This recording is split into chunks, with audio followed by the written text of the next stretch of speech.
Hi நண்பர்களே, நம்ம எல்லாருமே பல நேரங்களிலே வருத்தப்படுகிறோம். என்ன கடவுள் நம்ம ஜெபிக்கிற ஜெபத்துக்கெல்லாம் பதில் தர மாட்டேங்கார், நம்ம வேண்டிக் கொள்வதை தர மாட்டேங்கார், நம்ம விரும்புகிறத தர மாட்டேங்கார் அப்படின்னு சொல்லி நம்ம பல நேரங்களில் வருத்தப்படுறோம்.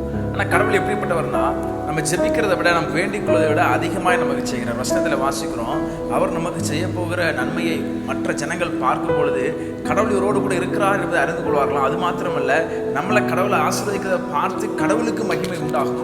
அப்படியான எவ்வளோ பெரிய ஆண்டவராக இருந்தால் இவ்வளவு நன்மைகளை செய்வார், எவ்வளோ பெரிய ஆண்டவராக இருந்தால் இவ்வளவு பாதுகாப்பு தருவார், எவ்வளோ பெரிய ஆண்டவராக இருந்தால் இவ்வளவு ஆதரவு கொடுப்பார்னு சொல்லி அவர் கொடுக்க போகிற நன்மைகளை பார்க்கும் பொழுது அவரை மற்றவர்கள் மகிமைப்படுத்தத்தக்கதாக நம்முடைய வாழ்க்கையில் அவர் செய்கிற நன்மைகள் இருக்கும் அப்படின்னு சொல்லி வசனத்தில் வாசிக்கிறார். அதனால விசுவாசத்தை தளரவிடாமல் இருங்க. நம்ம ஜெபிக்கிற காரியம் நடக்கலன்னு சொல்லி வருத்தப்படாதீங்க.